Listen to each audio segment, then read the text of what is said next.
That was a huge earthquake, and I guess in Russia they're worried about a volcano erupting as well about this. This is a massive.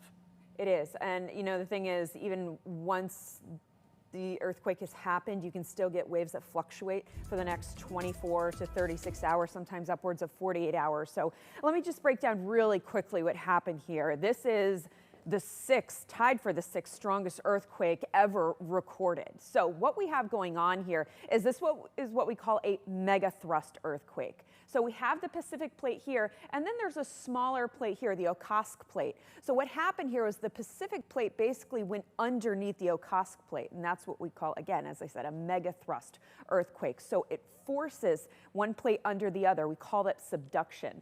And so once we start talking about tsunamis, well, sometimes they're a little different depending on the type of earthquake. So in this case, you really didn't have the plates rubbing together. Again, one kind of moved under the other plate. But either way, it displaces the water. It forces it upward, and of course that water has to go somewhere, so it moves out. It kind of spreads across the Pacific Ocean. There was a very similar earthquake back in 1952, a 9.0 earthquake that was very close to this latest epicenter, and it did cause a widespread tsunami all the way to the west coast of the U.S. So that's why this one was so concerning, not only based on the strength, but because historically speaking, something like this has caused a tsunami before.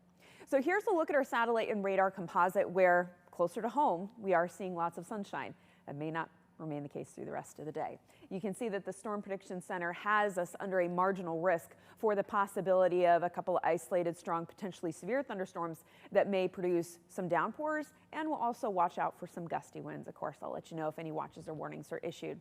In the meantime, we still have this heat advisory in effect for the entire state. Temperatures are around 90 degrees as we take a live look in Long Wharf. We're at 87 in Torrington. It is 88 in Waterbury. We're at 82 degrees New London.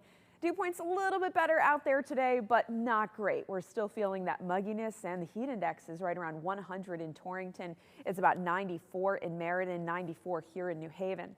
So as we head through the afternoon, again, you can see those showers and thunderstorms firing up. As I said, some of them could potentially be on the strong side. Then we get into Thursday.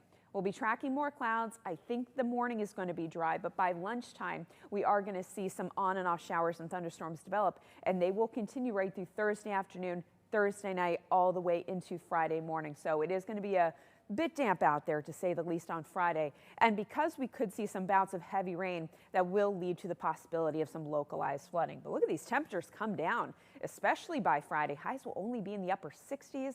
At least the weekend is still looking good. Lots of sunshine Saturday and Sunday with low humidity and comfortable temperatures.